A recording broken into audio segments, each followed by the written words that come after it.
प्रजापिता ब्रह्मा कुमारीज ईश्वरीय विश्वविद्यालय, जिसकी यात्रा करीबन 80 साल पूर्व प्रारंभ हुई थी और ये ईश्वरीय विश्वविद्यालय की स्थापना कहा जाता है कि परमात्मा को एक नई सृष्टि, एक न्यू वर्ल्ड ऑर्डर रचने का संकल्प आता है।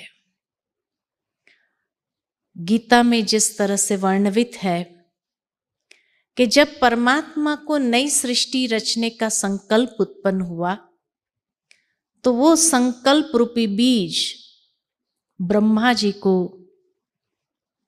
दिया और ब्रह्मा जी ने संकल्प से अपनी सृष्टि का, एक नई सृष्टि का निर्माण किया।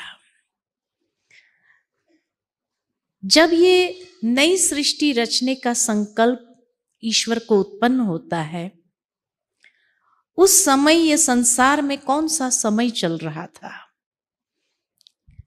तो देवों की सृष्टि नहीं थी, असुरों की सृष्टि भी नहीं थी,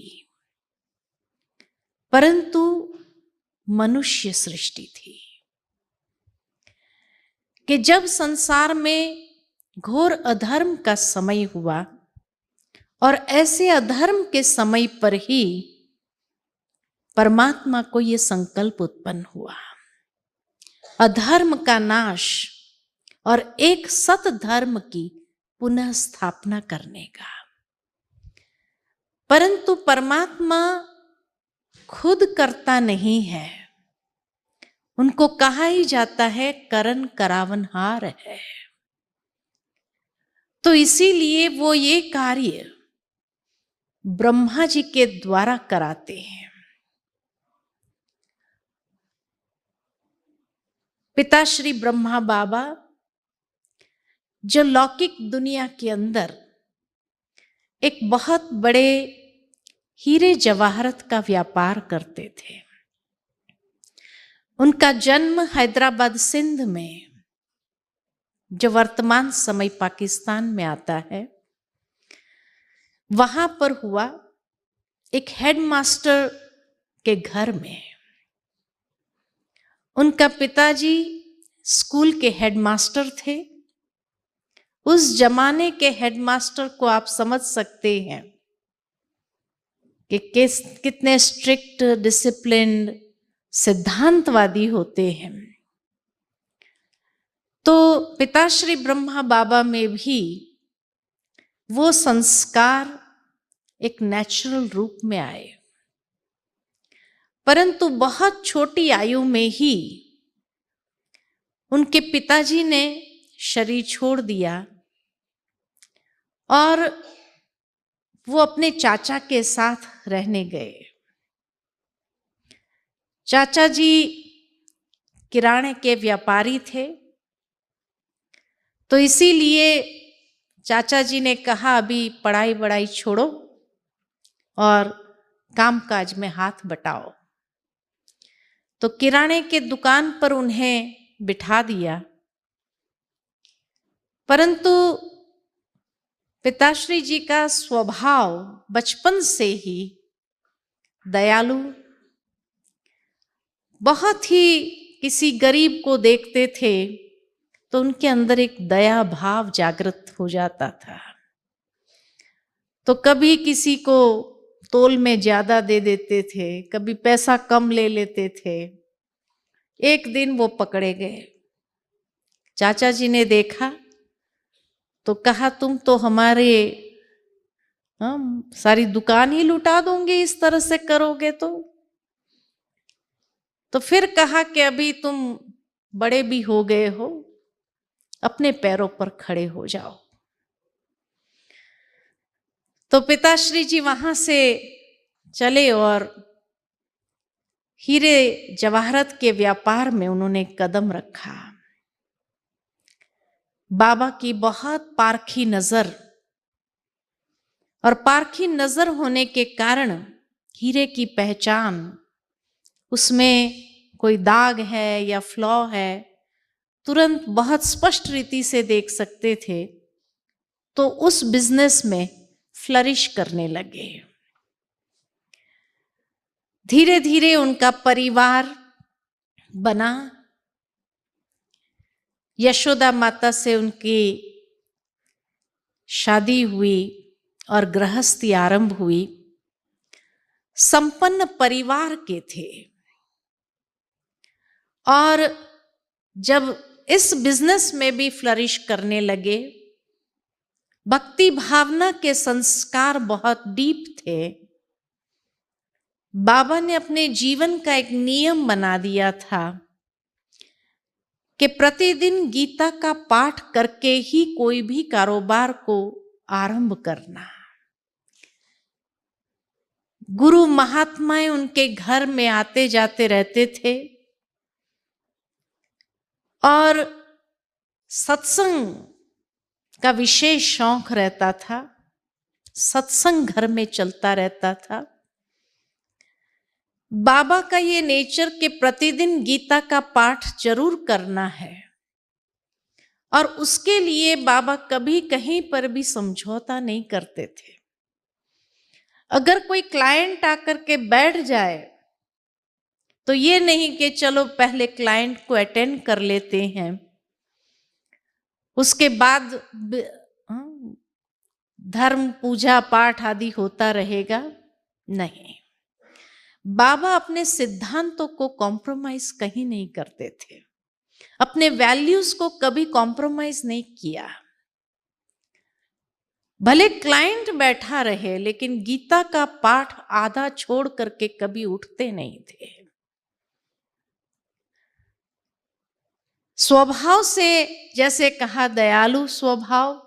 विशेष त्योहारों के दिन पर या विशेष दिनों पर खास गरीबों को दान करना, इस तरह की बाबा की जीवन शैली थी। लेकिन ये सब कुछ करने के बाद भी एक खोज थी, सत्य की खोज। इससे आगे और क्या? जरूर कुछ होगा। ये सत्य की खोज जारी थी, और धीरे धीरे उनकी भक्ति भावना के कारण, कहो, उन्हें एक दिन विष्णु चतुर्भुज का दिव्य साक्षात्कार हुआ। श्री नारायण के परम भक्त श्री कृष्ण की खूब भक्ति करते। बाबा की जेब में हमेशा श्री नारायण की फोटो रहती थी। इतना श्री नारायण को या विष्णु जी को श्रद्धा पूर्वक मानते थे। तो जब उन्हें ये दिव्य साक्षात्कार हुआ और उसके साथ एक मैसेज सुना कि अहम चतुर्भुज ततत्वम, एक वरदान भी था। शायद यही मैसेज था कि तू मेरा ही स्वरूप है। अहम चतुर्भुज ततत्वम, तू ही मेरा स्वरूप है। इस तरह का एक मैसेज था।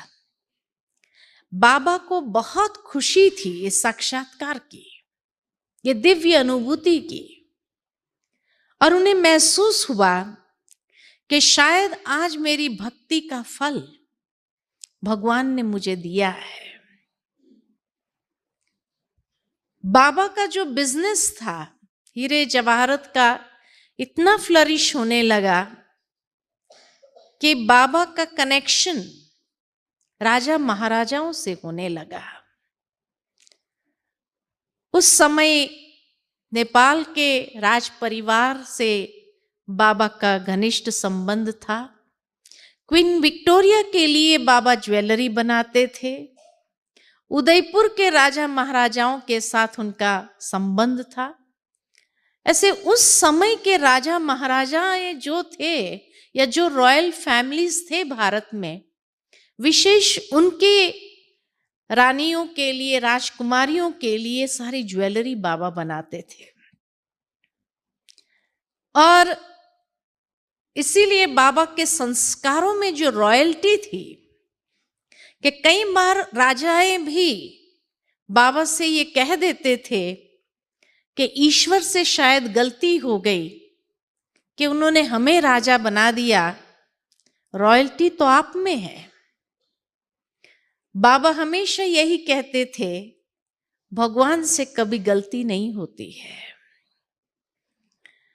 और कभी कभी बाबा के इस बिजनेस के कारण राजा महाराजाओं के यहाँ जाना आना होता था। कभी वो पार्टीज में इनवाइट भी कर लेते थे। तो बाबा का जीवन सात्विक जीवन होने के कारण कभी भी कोई पार्टी में अशुद्ध चीजों का सेवन बाबा ने नहीं किया। कई बार वो ऑफर करते थे, बाबा मना कर देता था कि मैं अपने सिद्धांतों को कभी कॉम्प्रोमाइज नहीं करूंगा, मैं अपने सात्विक जीवन शैली को कभी कॉम्प्रोमाइज नहीं करूंगा। तो ये बाबा का जीवन चरित्र था। जीवन में उन्होंने 12 गुरु किए थे। हर गुरु से कोई ना कोई ऐसा विचित्र अनुभव होता था जिस कारण बाबा और आगे तलाश कि इससे आगे, इस गुरु से भी आगे क्या है। एक बार की बात याद आती है कि बाबा के घर में एक फंक्शन था कि पोते का या बेटे का नामकरण का सारा फंक्शन था। काफी लोग बाबा के घर में आए थे उस फंक्शन के निमित्त। अचानक गुरु की टेलीफोन आई कि मैं अभी आपसे मिलना चाहता और मुझे 10,000 रुपए की आवश्यकता है। 1936 से पहले की बात है ये। आज 10,000 की इतनी वैल्यू नहीं हो, लेकिन उस जमाने में 10,000 की वैल्यू क्या होती है वो आप भी समझ सकते हैं। बाबा ने एक सवाल तक नहीं पूछा कि किस लिए चाहिए, क्या करना है, कुछ नहीं। और जैसे ही गुरु जी का बुलावा आया, बाबा ने वो फंक्शन छोड़ दिया और जाने की तैयारी की। परिवार वालों ने, सभी ने कहा कि आप ये फंक्शन पूरा करके जाइए। बाबा ने कहा, अगर काल का बुलावा आए तो क्या हम काल को मना करेंगे कि भाई ये फंक्शन है, फंक्शन पूरा होने के बाद आप हमको लेने आना। गुरु का बुलावा काल का बुलावा होता है और इसीलिए मेरी फर्स्ट प्रायोरिटी वो है। तुरंत वहां से चल पड़े और गुरु जी को जाकर के वो 10,000 रुपए दिए। बाबा ने कुछ भी पूछा नहीं, परंतु गुरु जी के मन में ये बात आई कि कम से कम मुझे इतना तो उनको बताना चाहिए कि मैंने ये 10,000 रुपया क्यों मांगा है। और उस वक्त गुरु ने कहा कि देखो लखी बाबू, ये 10,000 रुपये मैंने इसलिए मांगे कि मेरा एक शिष्य सट्टे में हार गया है, उसकी इज्जत बचाने के लिए ये 10,000 रुपये की आवश्यकता है। तब बाबा को ये लगा, अगर एक गुरु एक शिष्य को सट्टे की आदत से छुड़ा नहीं सकते हैं तो वो हमारी मुक्ति या हमें मोक्ष का द्वार किस तरह से बता सकते हैं। तो हर गुरु से ऐसा कोई न कोई विचित्र अनुभव होता था जिस कारण बाबा की तलाश और आगे जाती थी कि इससे आगे कोई गुरु हो उसकी तरफ जाए। ऐसे करते करते 12 गुरु किए। जब विष्णु चतुर्भुज का दिव्य साक्षात्कार हुआ तो उस समय बाबा को लगा कि शायद ये 12वें गुरु की कृपा है जो मुझे ये दिव्य अनुभव हुआ है। उसी समय बाबा ने चिट्ठी लिखी गुरु को कि आपकी कृपा से मुझे ये दिव्य अनुभूति प्राप्त हुई और ये संदेश सुनने को मिला कि अहम चतुर्भुज तत्व। क्या आप उसको क्लैरिफाई कर सकते हैं कि क्या मुझे ये मैसेज मिला है? तब 12वें गुरु ने उस चिट्ठी के जवाब में लिखा कि मेरी कृपा से ये दिव्य अनुभव नहीं हुआ है, क्योंकि मुझे अपने जीवन में अभी तक ऐसा कोई साक्षात्कार नहीं हुआ है। ये साक्षात्कार कराना, ये अनुभूति कराना किसी इंसान के बस की बात नहीं है। ये तो जब ऊपर वाले की कृपा होती है तब ऐसा दिव्य अनुभव होता है।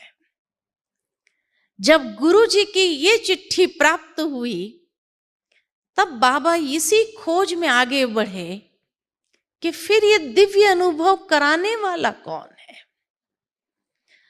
और इस खोज में बाबा हैदराबाद सिंध से बनारस गए।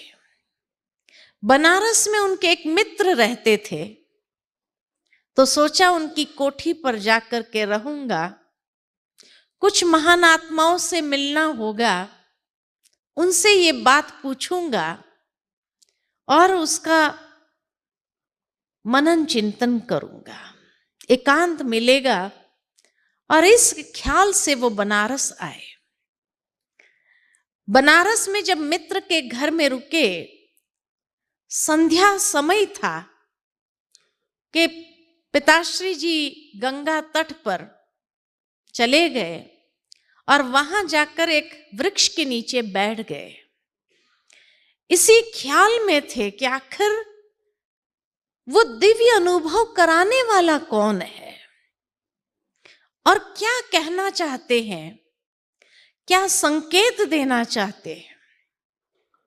जब इसी विषय को लेकर के मनन चिंतन कर रहे थे कि अचानक पुनः वो साक्षात्कार की स्थिति में चले गए और इस समय 4 साक्षात्कार हुआ। सबसे प्रथम साक्षात्कार जो हुआ, महाविनाश का साक्षात्कार, कि जिस समय बाबा ने देखा उस दृश्य के अंदर कितनी बड़ी सृष्टि का महाविनाश। 1936 के पहले ये साक्षात्कार जब बाबा को हुए, उस समय एटॉमिक बॉम्ब्स की रिसर्च भी नहीं हुई थी या एटॉमिक शक्ति की रिसर्च भी नहीं हुई थी। पहला बॉम्ब जब गिराया, एटॉमिक बॉम्ब हिरोशिमा नागासाकी के ऊपर 1947 में, तो 1936 में तो उसके बारे में किसी को ज्ञात तक नहीं था। परंतु उस समय बाबा ने साक्षात्कार में ये बात देखी कि आकाश से आग के गोले जैसे नीचे गिर रहे हैं और जैसे ही धरती को स्पर्श करते हैं सब भस्मीभूत हो रहा है। और इस तरह आग ही आग चारों ओर फैलते हुए देखी। कितने लोग उसमें झुलस रहे हैं ये देखा। दूसरा साक्षात्कार उसके बाद देखा कि खूनी नाहक खेल हो रहा है। जाति भेद, धर्म भेद, भाषा भेद, ये भेदों के कारण जो लड़ाई झगड़े और खून खराबा के खून की नदियां बह रही है। और फिर तीसरा दृश्य देखा कि प्राकृतिक हलचल, और उस प्राकृतिक हलचल में किस प्रकार एक महाविनाश, कहां भूकंप हो रहा है, कहां ज्वालामुखी फट रही है, कहां सुनामी लहरें उठ रही है और हजारों लोग उस प्राकृतिक आपदाओं में नष्ट होते जा रहे हैं। और इस तरह ये 3 दृश्य महाविनाश के देखे कि पिताश्री जी की आंखों से अश्रुधार बहने लगी और मुख से यही वचन उच्चारे, बस करो प्रभु, मैं ये दृश्य देख नहीं सकता हूं आगे, बस करो। काफी देर तक वो वृक्ष के नीचे बैठे थे, इस विनाश लीला को देख रहे थे। तो बाबा का जो मित्र था वो मित्र ढूंढने लगा कि आखिर लखी बाबू कहाँ चले गए। तो एक नौकर को भेजा कि देखो कहाँ चले गए हैं। तो वो नौकर की जुबानी जो है कि बाबा रो रहे हैं और कहते हैं, बस करो प्रभु, बस करो प्रभु, बस करो। क्या ऐसा देख रहे हैं मालूम नहीं, आंखें बंद है और आंखों से पानी निकलता जा रहा है। उसके बाद बाबा के मुख से निकला कि हे प्रभु, इससे तो कोई मोहिनी स्वरूप दिखाओ। और ये कहते हुए ही जैसे सारा संसार परिवर्तन हो रहा है और एक दैवी सृष्टि का साक्षात्कार हुआ कि जैसे पवित्र आत्माएं ऊपर से नीचे आ रही है और जैसे जैसे नीचे धरती पर आती है कोई ना कोई देवी या देवता का स्वरूप धारण करते हैं। और इस तरह से इतनी सुंदर स्वर्गीय दुनिया का साक्षात्कार हुआ। ये दृश्य देखते रहे और उसमें जैसे खो गए। और ये दृश्य देखने के बाद एक संदेश मिला कि निकट भविष्य में ऐसा महाविनाश होना है और उसके बाद ऐसी स्वर्णिम दुनिया तुम्हें बनानी है।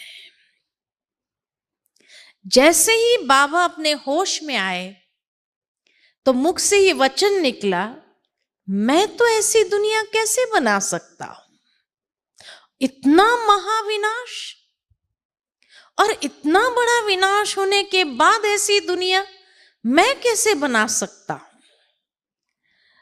तो बार बार उनको स्पष्ट नहीं हो रहा था कि आखिर परमात्मा क्या कहना चाहते हैं।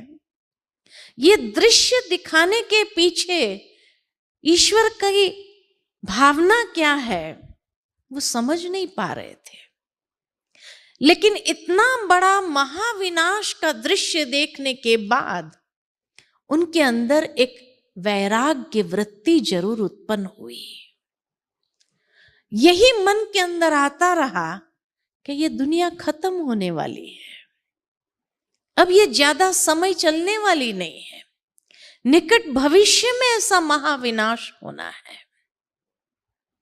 और बनारस से बाबा चले कलकत्ता की ओर। बाबा का बिजनेस हीरे जवाहरत का हैदराबाद सिंध में था, कलकत्ता में था और बॉम्बे में था। ये 3 स्थानों पर बाबा का ये बिजनेस चलता था। कलकत्ता में जो बिजनेस था वो पार्टनर संभालते थे। तो जब वहां कलकत्ता पहुंचे तो पार्टनर से यही कहने लगे कि अब मैं इस बिजनेस से निकलना चाहता हूं, आप हिसाब कर लीजिए, आपका जितना होता है आप ले लीजिए, मेरा जितना होता है आप मुझे दे दीजिए, मैं अभी इस बिजनेस में आगे नहीं। इतना वैराग्य बाबा को आया उस महाविनाश का दृश्य देखने के बाद।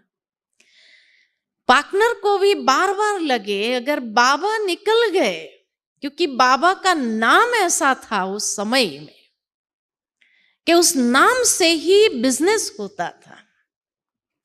उस समय क्योंकि कलकत्ता राजधानी थी, क्वीन विक्टोरिया का आना जाना वहां होता रहता था और क्वीन विक्टोरिया की ज्वेलरी बाबा बनाते थे, जिसकी पहचान कि एक बार बाबा के संग बाबा जब भी राजघरानों में जाते थे व्यापार के लिए, तो ज्वेलरी के सेट दिखाने के लिए नहीं लेके जाते थे इस तरह से, लेकिन बाबा अपनी बच्ची को साथ लेके जाते थे और उनको ज्वेलरी पहना के ले जाते थे।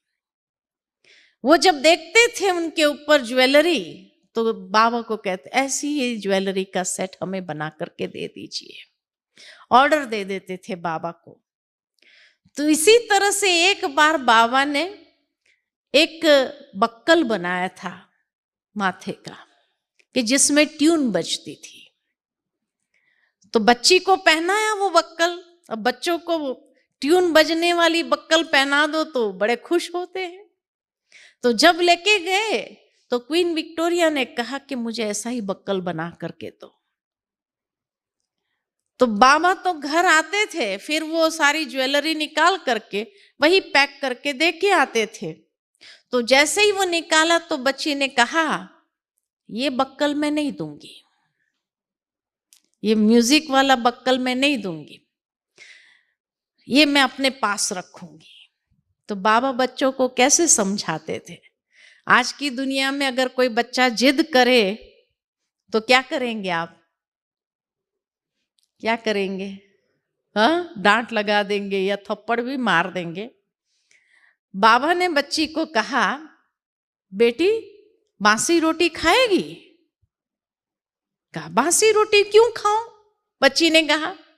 तो कहा ये बासी हो गया ना, ये बक्कल क्यों पहनेंगी तुम?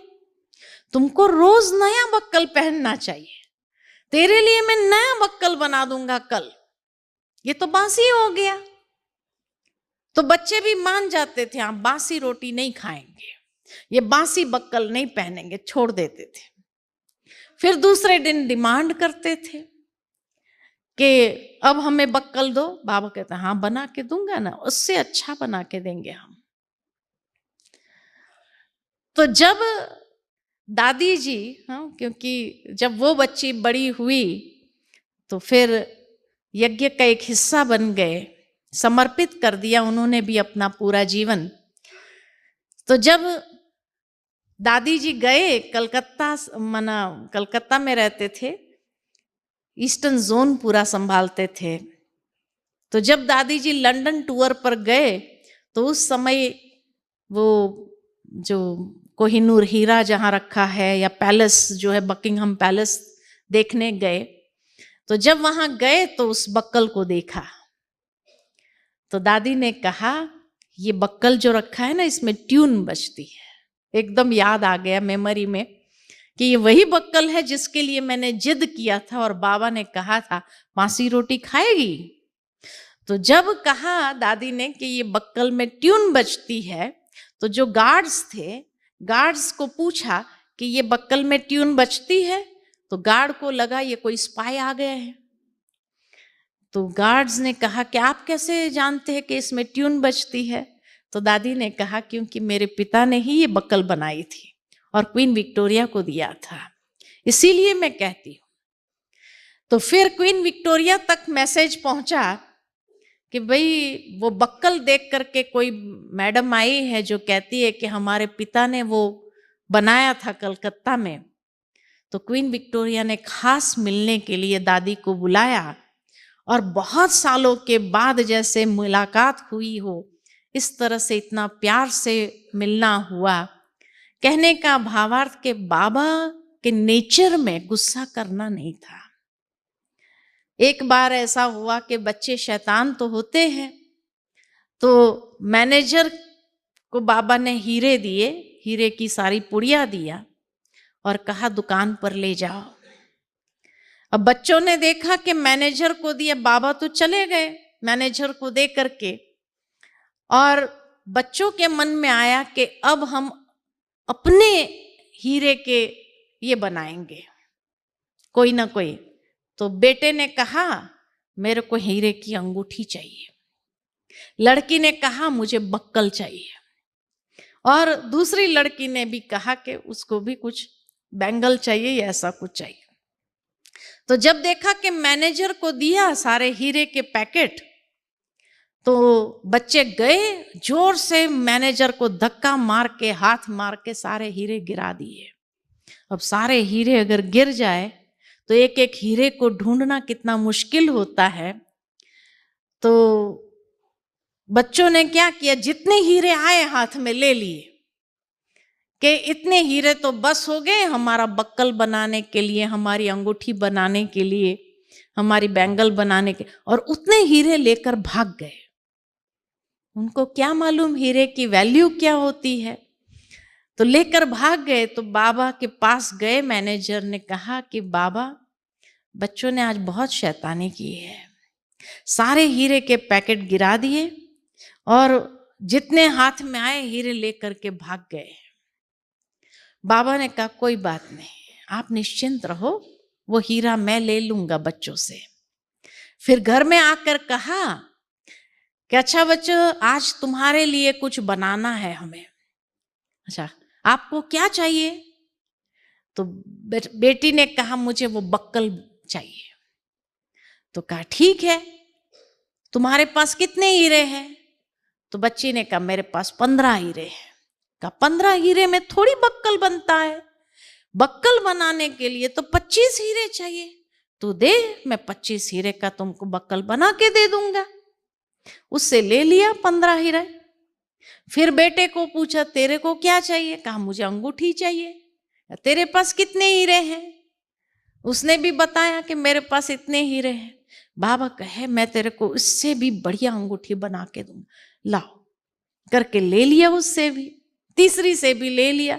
इस तरह से बाबा कभी गुस्सा नहीं करते थे।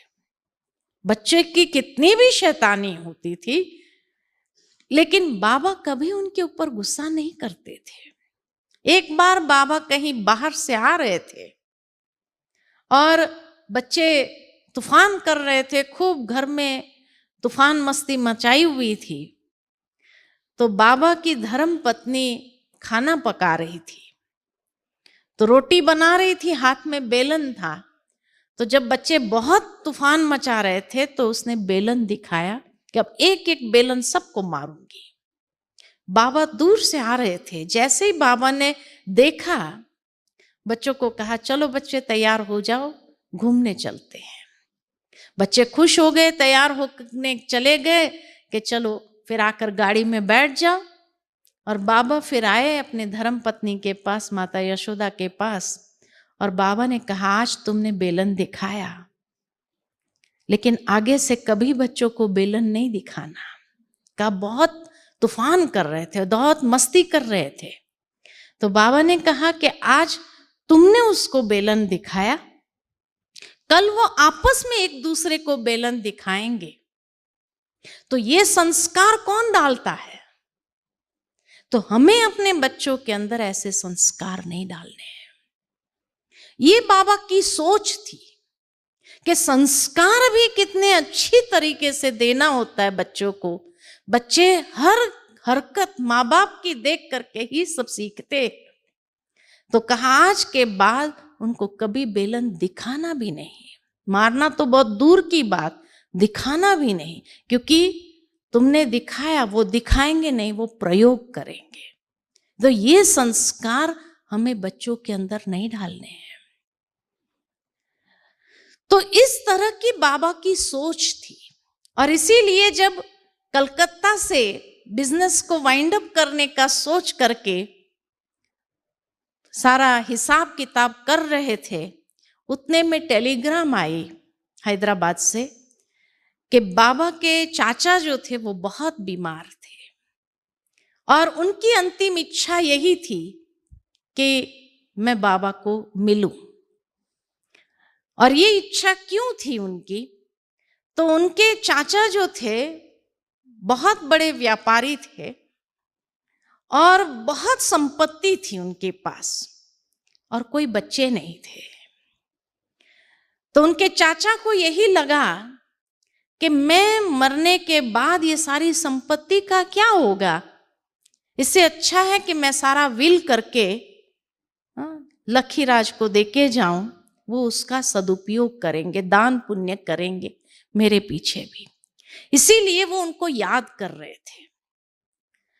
तुरंत ही बाबा ने वहां से सारा पार्टनर के ऊपर छोड़ा कि आप जो करेंगे मुझे विश्वास है मैं कोई सवाल नहीं करूंगा, मैं अभी निकल रहा हूं। और इस तरह से बाबा सारा पार्टनर के ऊपर छोड़ करके हिसाब किताब वहां से निकल चले, हैदराबाद पहुंचे। लेकिन जैसे ही हैदराबाद पहुंचे तो चाचा ने शरीर छोड़ दिया था। गए सीधा घर पे, देखा कि चाचा की बॉडी रखी हुई है, वहां जाकर के बैठ गए, देख रहे थे उस शरीर को। तब पुनः ध्यान अवस्था में चले गए और उन्हें पूरा साक्षात्कार हुआ कि आत्मा शरीर कैसे छोड़ती है। आत्मा का साक्षात्कार हुआ कि आत्मा का निवास स्थान भ्रुकुटी की मध्य में है और वहां से शरीर छोड़ने से पहले आत्मा हर इंद्रियों की विदाई लेती है। तो यहां से पैरों के अंगूठे तक जाती है आत्मा, हर इंद्रिय की विदाई लेती है और विदाई लेते लेते लेते लेते वापस यहां आती है और लास्ट में यहां से निकल जाती है।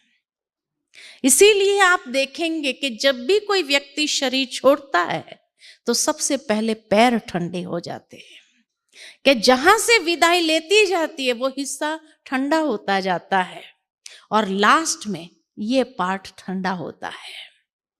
इसीलिए पहले के जमाने में जब डॉक्टर्स नहीं होते थे और पता लगाना होता था कि व्यक्ति जिंदा है कि मर गया है, तो यहाँ घी रखा जाता था।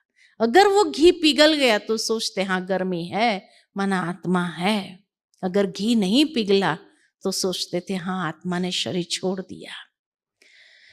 तो बाबा को पूरा ये अंतिम दृश्य, आत्मा कैसे शरीर से विदाई लेती है, ये पूरा दृश्य देखा बाबा ने।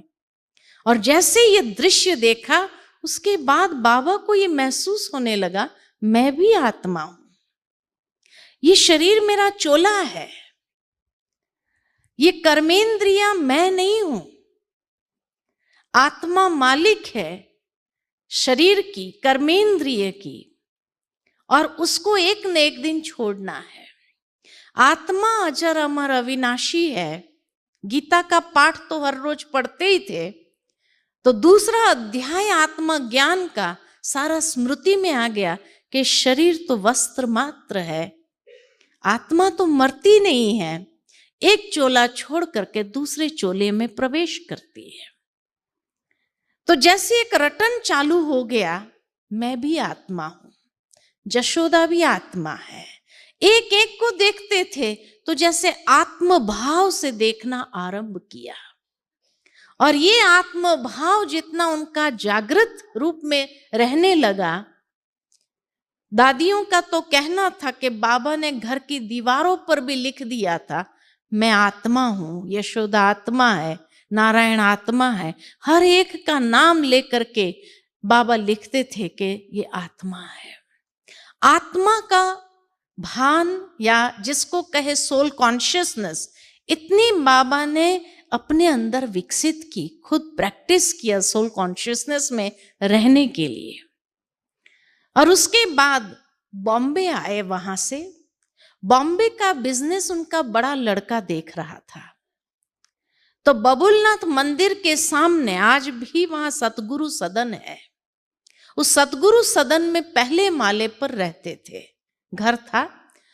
और बबुलनाथ मंदिर से एक पंडित जी रोज आते थे गीता पाठ सुनाने के लिए। तो नियम अनुसार वो पंडित जी आए, बाबा बैठे थे, सत्संग चल रहा था, गीता का पाठ हो रहा था कि अचानक बीच में, पहली बार ऐसा हुआ था कि बीच में बाबा उस सत्संग से उठ करके धीरे धीरे अपने कमरे की ओर चले गए। उनके बड़े बेटे की बहू जो थी, जो भी इस ईश्वरीय विश्वविद्यालय में समर्पित हो गई थी, जिनका नाम लौकिक में तो राधिका था, लेकिन बाबा का बनने के बाद, समर्पित जीवन के बाद उनका नाम बाबा ने रखा ब्रजेंद्रा।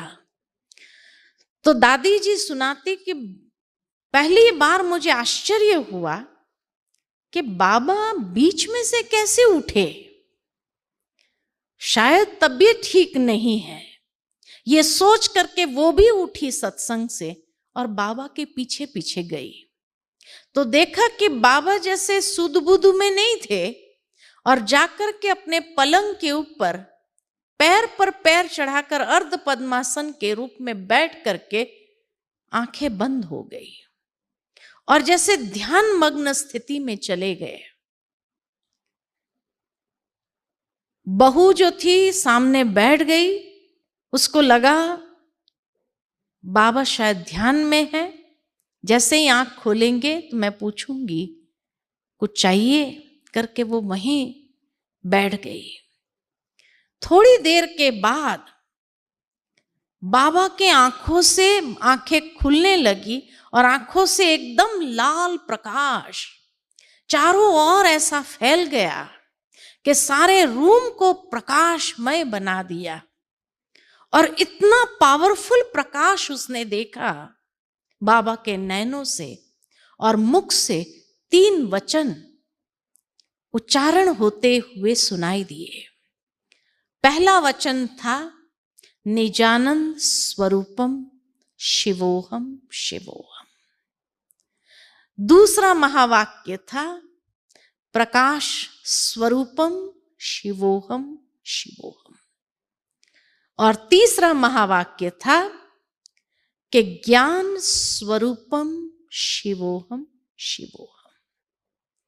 और उसके बाद फिर वो लाइट चली गई, और जैसे ही लाइट चली गई नॉर्मल रूम हो गया और बाबा की आंखें जो बंद हो गई फिर वापस जब खुली तो बाबा एकदम, कहाँ गई वो लाइट, कहाँ गई वो लाइट। तब बहू ने पूछा बाबा कुछ हो रहा है आपको? तो बाबा ने कहा एक बहुत तेजोमय लाइट थी और ऐसे जैसे मेरे समीप आई, ऐसा लगा जैसे मुझ में प्रवेश किया उस लाइट ने और इस मुख के द्वारा कुछ उच्चारण किया और फिर चली गई। कहां गई वो लाइट, कहां गई वो लाइट? तब बहू ने सुनाया कि ऐसे 3 महावाक्य उच्चारण हुए जो मैंने सुने।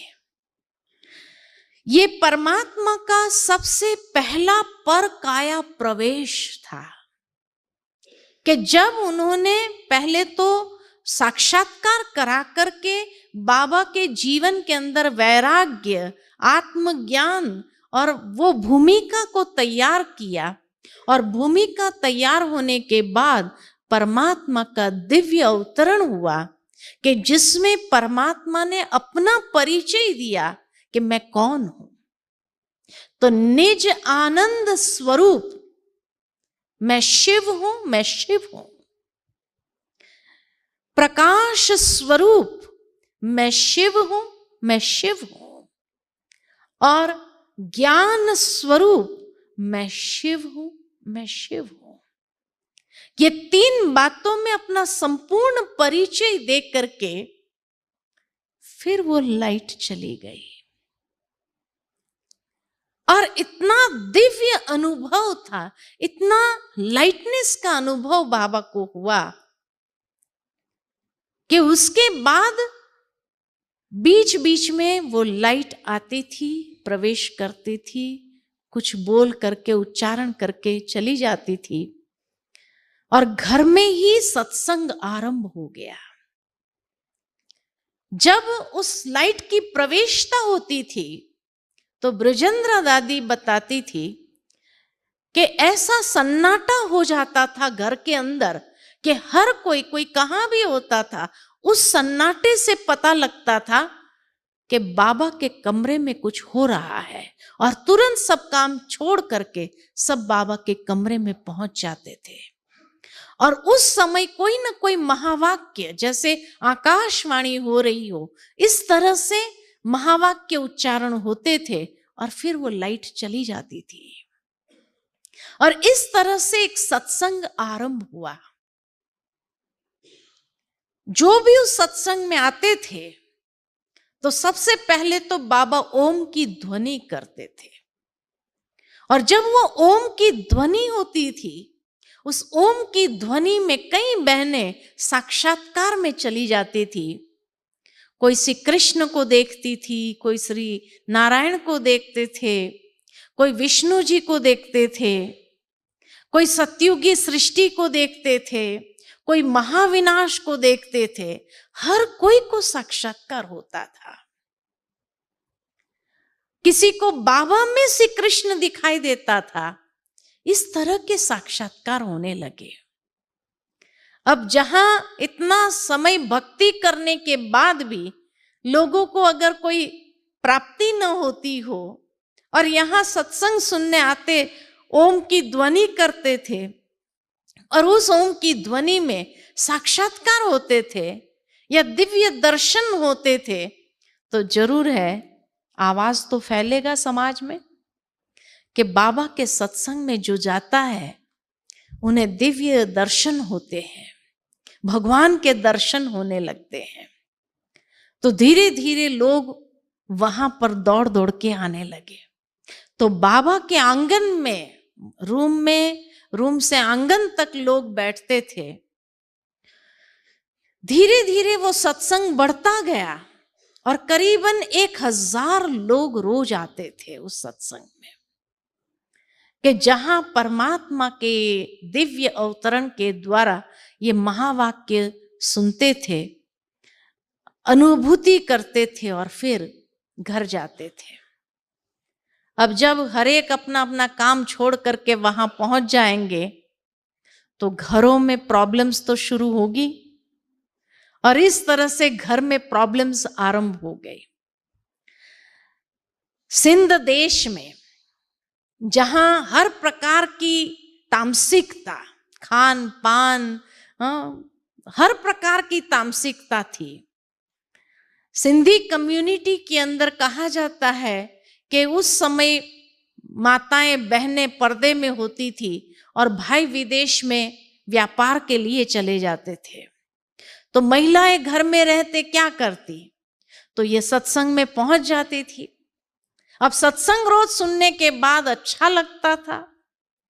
तो जब उनके पति विदेश से आए तो विदेश से आकर के जब देखा कि भाई रंग ढंग ही बदल गया, ये तो सत्संग के दीवाने हो गए हैं, तो घर में लड़ाई झगड़ा आरंभ हो गया। लोगों ने रोक लगानी चाहिए कि नहीं जाना है उस सत्संग के अंदर, लेकिन जिसने टेस्ट किया होता था वो उसके बिना रह नहीं सकते थे। तो जब घर में लड़ाई झगड़ा आरंभ हुआ, आखिर सब भाई लोग मिल करके उन्होंने सोचा कैसे भी करके ये सत्संग को बंद करना चाहिए। अब सत्संग को बंद कैसे करें, तो सोचा कि बाबा को ही खत्म कर दो, सत्संग अपने आप बंद हो जाएगा। लेकिन भगवान के रथ को खत्म करना कोई आसान बात है क्या? तो उन्होंने उस समय एक कोई बहुत नामी कोई गुंडा होगा उस समाज में जिसके लिए कोई काम डिफिकल्ट नहीं था, उसको हायर किया और उसको कहा तुम्हें मुंह मांगे पैसे हम देंगे, लेकिन ये दादा को खत्म कर दो। तो उसने कहा ये तो मेरे बाएं हाथ का खेल है, उसमें कौन सी बड़ी बात है। कहा ठीक है तुम खत्म कर दो, मुंह मांगा इनाम तेरे को देंगे। कहा ठीक है।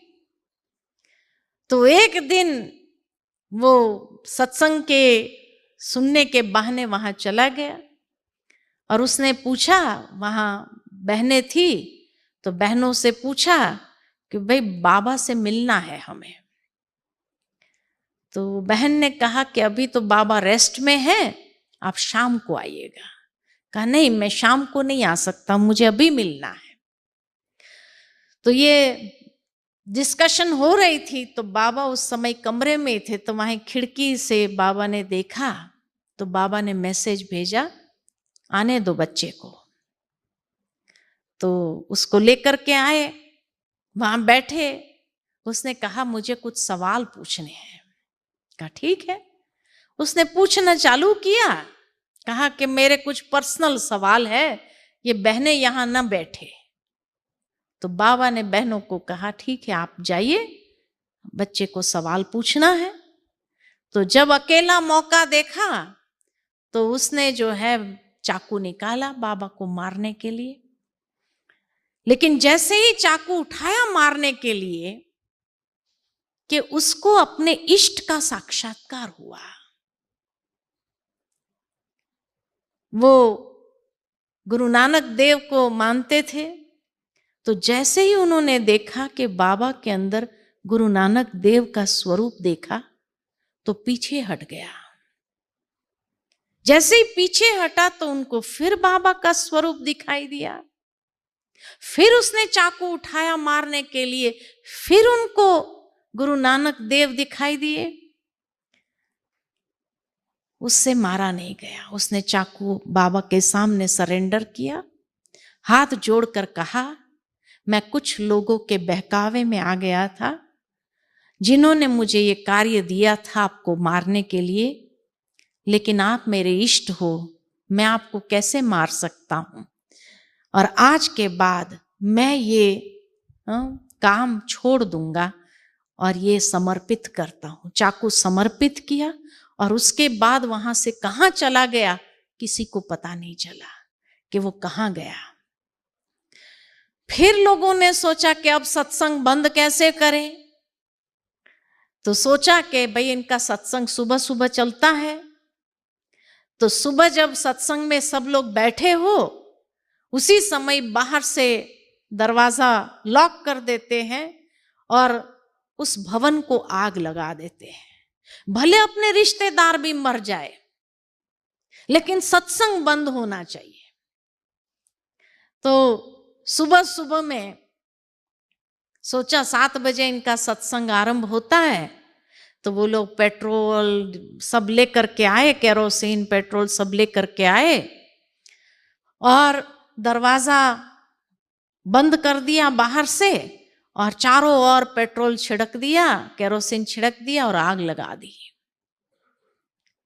8 बजे के करीबन देखा तो सारे बच्चों सहित बाबा तो आ रहे हैं बाहर से। उस दिन सुबह सुबह 5 बजे बाबा को लगा कि चलो आज समुद्र के किनारे जाते हैं। कराची में समुद्र तट था, तो इसीलिए बाबा ने जब ये कार्य को आरंभ किया, जब इतना सत्संग शुरू हो गया, तो बाबा ने एक बोर्डिंग स्कूल खोली थी, जिस बोर्डिंग स्कूल में बच्चे भी पढ़ते थे और ये सत्संग भी होता था। दुनिया की पढ़ाई के साथ साथ उनको ये पढ़ाई भी पढ़ाई जाती थी। तो उस दिन सुबह सुबह बाबा को पता नहीं क्या मन के अंदर विचार आया, उनको तो कुछ मालूम नहीं था कि क्या प्लानिंग चल रही है। सुबह 5 बजे सब बच्चों को लेकर के समुद्र किनारे चले गए और कहा कि एक तरफ स्थूल समुद्र होगा, उनकी लहरें, और दूसरी ओर ज्ञान का सागर परमात्मा के ज्ञान की बातें सुनेंगे। तो उस दिन समुद्र किनारे बैठ करके सत्संग किया और 7 बजे के बाद जब वहां से निकले 8 बजे आए तो देखा सारा घर जल रहा है। उस भवन का नाम था लखी भवन, जिसका यादगार शास्त्र में आता है कि पांडवों को लाखा भवन में जलाया कौरवों ने। वो लाखा भवन नहीं लखी भवन था कि जिसके अंदर पांडवों को जलाने की, पांडव माना कौन? पांडव माना जिसकी भगवान के साथ प्रीत है, जो भगवान से प्रीत करने वाले हैं। जलाने वाले कौन? जो भगवान से विपरीत है। विपरीत बुद्धि विनश्यन्ति, प्रीत बुद्धि विजयन्ति। तो इसीलिए जब आया देखा तो उनको ये लगा कि ये लोग बाहर निकले कैसे। उन्हें क्या मालूम कि तो 5 बजे ही निकल गए थे। तो जहां कहा जाता है कि जिसको राखे साइयां मार सके न कोई, माल भी बांका नहीं कर सकते हैं। मना काफी प्रयास किया सत्संग बंद करने का, लेकिन सत्संग तो बंद नहीं हुआ।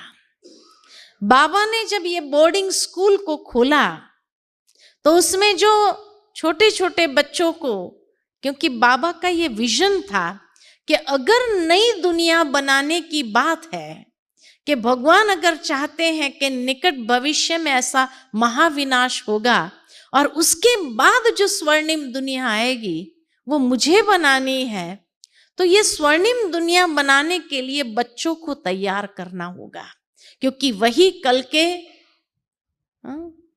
कर्णधार होंगे। तो इसीलिए बच्चों को ये आध्यात्मिक शिक्षा देते हुए उनके संस्कारों को परिवर्तन करना आसान है, ये सोच करके बाबा ने ये बोर्डिंग स्कूल खोली।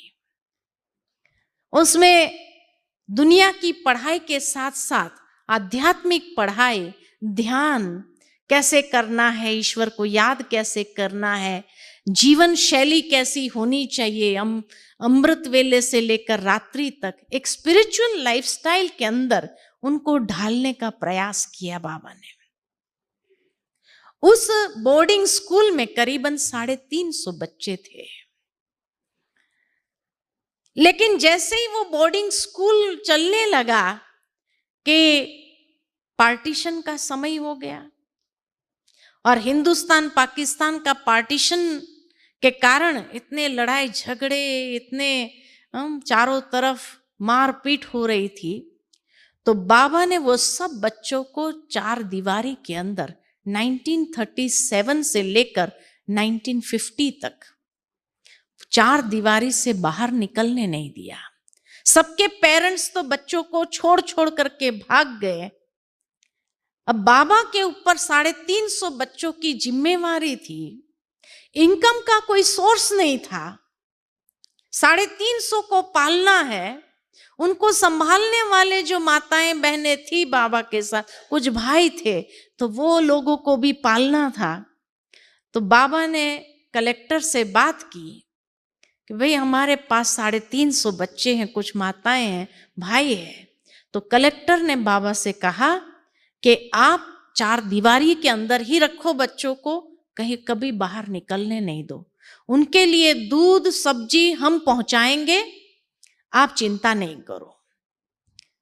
वो कलेक्टर ने जिम्मेवारी ली और वो खाना पहुंचाता रहा और बाबा ने ये 350 बच्चों को तपस्या कराने के लिए 14 साल की तपस्या कराई। 1937 से लेकर के 1950 तक घोर तपस्या। आप सोच सकते हैं कि वो बच्चे 14 साल जो अंदर रहे, 4 दीवारी से बाहर नहीं निकले, आना क्या होता है, पैसे कैसे होते हैं, रुपया क्या होता है, उन्होंने कभी देखा नहीं। कभी भी कुछ भी होता था घरेलू इलाज करके उन बच्चों, और 14 साल एक भी बच्चों को कुछ भी नहीं हुआ। इतनी सुंदर परवरिश किया बाबा ने। अब आप सोच सकते हैं कि बाबा के पास कितना धन होगा। 14 साल 350 को पालना, और वो भी ऐसे वैसे खाना नहीं देते थे। बाबा माताओं को कहते थे, जो माताएं संभालने के लिए थी, तो बाबा उनको कहते थे कि ये चैतन्य ठाकुर है, उनकी ठाकुरों की तरह सेवा करने की है, ऐसा वैसा खाना नहीं देना है। उसी समय बाबा ने बच्चों को सुबह उठाना है तो हिला करके नहीं उठाना, संगीत बजाओ। तब से लेकर गीत बजाते थे और गीत बजने पर बच्चे उठते थे। रात को सोने वक्त गीत बजता था, सोने वक्त गीत बजता था, सो जा राजकुमारी सो जा। सुबह उठते थे तो गीत बजता था, जागो मोहन प्यारे जागो। इस तरह बाबा परवरिश कर, ऐसे हथेली पर रख करके बाबा ने उन 350 बच्चों को पाला। 1950 में बाबा को परमात्मा का दिव्य संदेश मिला कि भारत अविनाशी भूमि है और वहां से सारे विश्व के अंदर यह आध्यात्मिकता का संदेश फैलेगा। भारत ही वो चैतन्य प्रकाश स्तंभ बनेगा, आध्यात्मिकता का, जहां से आध्यात्मिकता का प्रकाश सारे विश्व के अंदर फैलेगा। इसलिए अब आप यहां की भूमि को छोड़कर अब भारत जाओ। भारत में कहां जाना है? तो परमात्मा के दिव्य संदेश अनुसार एक पहाड़ी पर जाना है, क्योंकि पांडवों की अंतिम तपस्या पहाड़ों पर पूरी हुई, इसलिए पहाड़ों पर जाना है। कौन सा पहाड़? कहा आध्यात्मिक पहाड़ है, नाम नहीं बताया गया। कुछ भाई बहने जो सीनियर थे, उनका एक ग्रुप भारत में आया ढूंढने के लिए कि वो आध्यात्मिक पहाड़ी कौन सी है जहां पांडवों की अंतिम तपस्या पूरी हुई थी। कई पहाड़ियां घूमे, महाबलेश्वर, माथेरान, हिमालय के तरफ की पहाड़ियां, इधर हरिद्वार, ऋषिकेश के तरफ चले गए, लेकिन किसी को भी पूछते थे कि भाई पांडवों की अंतिम तपस्या कहाँ पूरी हुई थी और वो आध्यात्मिक पहाड़ी कौन सी है, किसी ने बताया नहीं। फिर एक दिन बंबई जब वापस आए ये लोग, तो बंबई में जिसके घर में ठहरे थे, तो उनके घर में कोई गुरु आए। वो गुरु ने कहा, आप तो वही हो दादा लेखराज के सत्संग वाले? कहा जी। तो कहा भारत आ गए? कहा नहीं, हम भारत आना चाहते हैं, लेकिन भारत की आध्यात्मिक पहाड़ी जहां पांडवों की अंतिम तपस्या पूरी हुई थी, वो पहाड़ी कौन सी है, उसको ढूंढ रहे हैं। तब उस गुरु ने कहा, आध्यात्मिक पहाड़ी कौन सी ये तो मैं नहीं जानता हूं, लेकिन ये जरूर जानता हूं कि पांडवों की अंतिम तपस्या अरावली की पहाड़ियों में पूरी हुई थी। और वो पहाड़ी एक ऐसी पहाड़ी है, जितने भी साइट सीइंग स्थान हैं वो सारे आध्यात्मिक महत्व को लिए हुए हैं। बड़े बड़े ऋषि मुनियों ने वहां तप किया हुआ है। अर्बुदा देवी यानी सरस्वती के नाम से उस पहाड़ी को जाना जाता है, जहां मां अंबा की यादगार है। हो सकता है यही आध्यात्मिक पहाड़ी हो।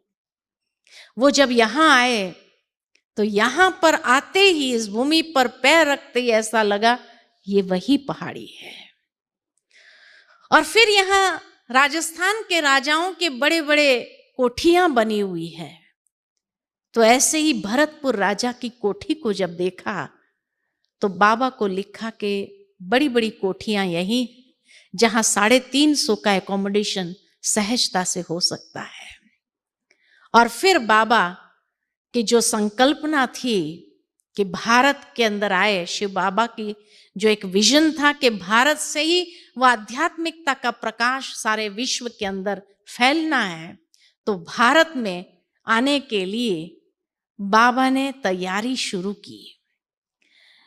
बाबा की बच्चों की वृत्तियां हद से निकल करके बेहद में आ गई थी, और उस बोर्डिंग स्कूल से जहां पर लौकिक अलौकिक ये दोनों विद्याएं पढ़ाई जाती थी, उससे उनकी मानसिकता के अंदर परिवर्तन आया। और इस तरह से वो बोर्डिंग स्कूल जो बाबा ने कराची में खोला था, फिर वहां से फिर भारत के और आने का प्रस्थान हुआ और शिप से आए। बाबा ने 5 बहनों का ट्रस्ट बनाया और अपनी सारी संपत्ति विल कर दी इन 5 बहनों को, और तब ये ब्रह्मा कुमारीज नाम से रजिस्टर हुआ और ब्रह्मा कुमारीज नाम से ये जाना जाने लगा। उसके पहले तो यही था कि ओम की ध्वनि से ये लोग जानते थे, तो ओम मंडली नाम से जाना जाता था।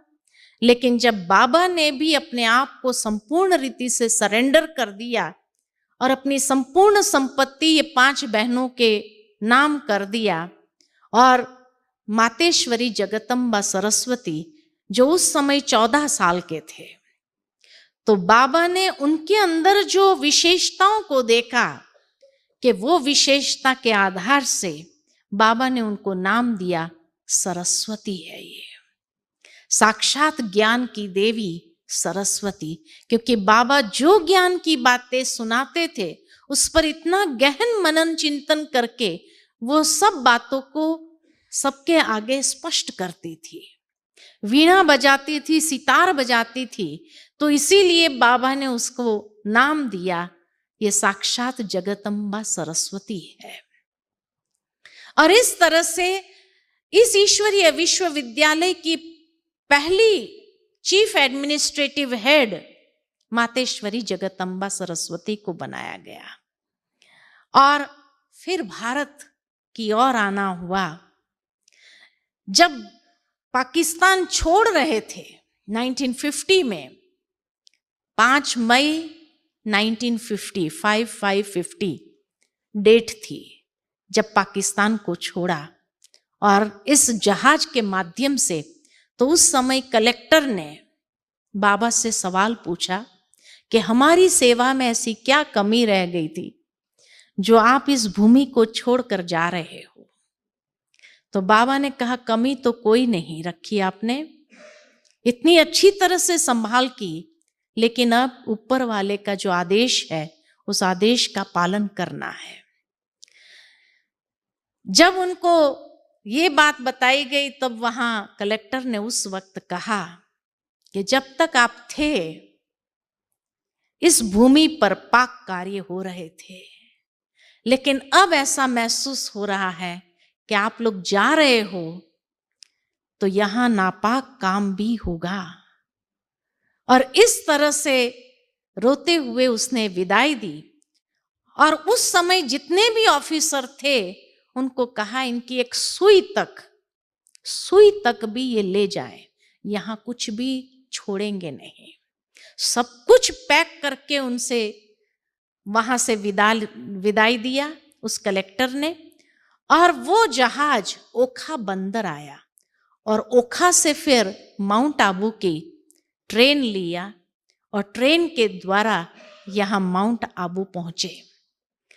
माउंट आबू में भी सबसे पहले जो पांडव भवन, जो पहला परिसर है हमारा, जैसे मैंने आपको कहा कि पांडव भवन की भूमि को क्यों चुना या माउंट आबू को क्यों चुना, क्योंकि शास्त्रों में दिखाया गया है कि ब्रह्मा ने सरस्वती को वेदों का ज्ञान इसी पहाड़ी पर दिया है। यह भी कहा जाता है कि पांडवों की अंतिम तपस्या यहीं पूरी हुई। जितने भी स्थान है किसी न किसी ऋषि मुनि के साथ की कोई कथा जुड़ी हुई है। जैसे गुरु शिखर चले जाओ तो सती अनसुया अत्रि ऋषि और दत्तात्रेय ने वहां पर तपस्या की हुई है।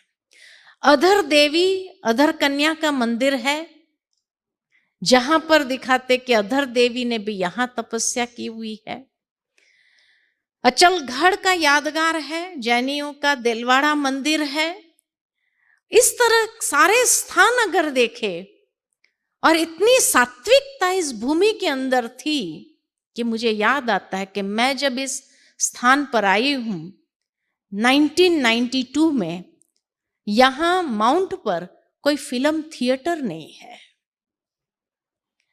कोई भी होटल में भी जो बियर बार बने वो भी 1996 के बाद बने। 96 तक इस भूमि पर इतनी सात्विकता महसूस करते थे हम लोग कि यहां पर कोई भी प्रकार के इम्प्योरिटी वाले कार्य नहीं होते थे। इतनी इस भूमि की पवित्रता महसूस की हुई है। तो इसीलिए कहा कि पिताश्री जी को परमात्मा ने जो आदेश दिया इस भूमि पर आने का, इसके पीछे भी एक बहुत बड़ा रहस्य है। और मुख्यालय का परिसर जो आप देखेंगे, 4 मुख्य स्थान देखेंगे। ओम शांति भवन है जो बहुत सुंदर 3000 सीटिंग कैपेसिटी का हॉल है। बाबा का कमरा जहां बाबा प्रैक्टिकल में रहे 1950 से लेकर 1969 तक, उस कमरे के वाइब्रेशंस आज दिन तक उस ऊर्जा को जो जाता है महसूस करता है। बाबा की झोपड़ी है जहां बैठकर बाबा बच्चों को पत्र लिखते थे। और 1969 18 जनवरी को जब बाबा ने अपने साकार देह को त्याग किया तो बाबा के अंतिम संस्कार वहीं हुए थे जहां पर शांति स्तंभ का निर्माण हुआ है, स्मृति स्तंभ है। और जो भी ऊर्जा चेक करने के लिए आते हैं वो यही बताते हैं कि उस स्थान की ऊर्जा इतनी पावरफुल है। और ये हम लोगों का भी अनुभव है कि कोई भी निस्वार्थ भाव से किया हुआ शुद्ध संकल्प अवश्य पूरा होता है। जो निस्वार्थ भाव से संकल्प करके जाता है उसका वो संकल्प अवश्य पूरा होता है। इतनी पावर है उस ऊर्जा के, उस वातावरण के अंदर भी। बाबा का प्रैक्टिकल कर्म योगी जीवन इस भूमि पर कई भाई बहनों ने देखा, अनुभव किया। 1969 में बाबा ने जब शरीर को त्याग किया तो आदरणीय दादी प्रकाश Mani ji second chief administrative head बने, क्योंकि मम्मा ने 1965 में शरीर छोड़ा। उसके बाद बाबा ने ही पूरा कारोबार संभाल लिया था। लेकिन बाबा के जाने के बाद फिर आदरणीय दादी प्रकाश मणि जी मुख्य निमित्त बने और दादी जी के नेतृत्व में ये संस्था इतनी आगे बढ़ती गई, दिन दुगुनी रात चौगुनी आगे बढ़ती गई। और वो छोटा सा बोर्डिंग स्कूल आज इतना विशाल वट वृक्ष के रूप में प्रकट हो रहा है। दादी प्रकाश मणि जी ने 2007 में शरीर छोड़ा और उसके बाद आदरणीय दादी जानकी जी, परम श्रद्धेय दादी गुलजार जी या दादी हृदय मोहिनी जी मुख्य प्रशासिका के रूप में दोनों दादियां ये कारोबार संभालती। जब प्रकाश मणि दादी जी थे तब दादी जानकी ओवरसीज ब्रांचेस को देखते थे। और इस तरह से इस ईश्वरीय विश्वविद्यालय, जैसे मैंने कहा, आज दुनिया के अंदर करीबन 140 देशों में फैल चुकी है। और ये कहते हुए हमें गर्व होता है कि दुनिया में जैसे कहा जाता था कि जब ब्रिटिश साम्राज्य था तो कहते थे कि ब्रिटिश साम्राज्य इस तरह से दुनिया के कई देशों में फैला हुआ था, तो कहते थे ब्रिटिश साम्राज्य में सूर्य कभी अस्त नहीं होता है। आज हमें भी ये कहते हुए गर्व है कि ब्रह्मा कुमारीज ईश्वरीय विश्वविद्यालय के ब्रांचेस 140 देशों में जिस तरह से फैले हुए हैं, तो ब्रह्मा कुमारीज में भी सूर्य कभी अस्त नहीं होता है। और इस तरह से आज सारे विश्व के अंदर ये लार्जेस्ट लेडीज मैनेज्ड ऑर्गेनाइजेशन है कि जहां पर से हम भाई बैकबोन है हमारे, जो मददगार रूप में हर रीति से गाइड करते हैं, और बहनें मुख्य रूप से सारा संचालन करती है। क्योंकि परमात्मा की यही भावना थी कि माता प्रथम गुरु है। जो माता पर्दे के अंदर थी उसको बाहर निकाला, तब सारी दुनिया ने भी माताओं को पर्दे से बाहर आकर के वो बहनें माताएं पढ़ाई करना चालू किया। लेकिन उसका श्रेय सबसे पहले परमात्मा को जाता है। और माँ जब प्रथम गुरु बन करके संस्कार देने का कार्य करती, और इसीलिए भगवान ने भी माताओं बहनों पर यह ज्ञान का कलश रखा कि जिस तरह अपने परिवार को संस्कार देती है, इसी तरह सारे विश्व की आत्माओं को भी यही ज्ञान के संस्कारों का सिंचन करना है। और जितना सिंसियरली बहनें माताएं कर सकती है उतना और कोई नहीं कर सकता है। इसीलिए परमात्मा ने ये ज्ञान का कलश माताओं बहनों को दिया है। और इस तरह से वो साक्षात शिव शक्तियां बन करके आज सारे विश्व के अंदर ये कार्य को फैला रही है। और जन जन तक ये आध्यात्मिक संस्कार, दिव्य संस्कार या एक नई सृष्टि का शुभ आगमन के लिए नींव रखने का कार्य परमात्मा बहनों के द्वारा करा रहे हैं। करण करावनहार वो है, हम लोग निमित्त हैं, निमित्त बन करके कार्य कर रहे हैं। तो ये है इस ईश्वरीय विश्वविद्यालय का संक्षिप्त में इतिहास कि किस तरह से इसकी शुरुआत हुई और किस तरह से आज ये विशाल वट वृक्ष बन गया है। अच्छा, ओम शांति।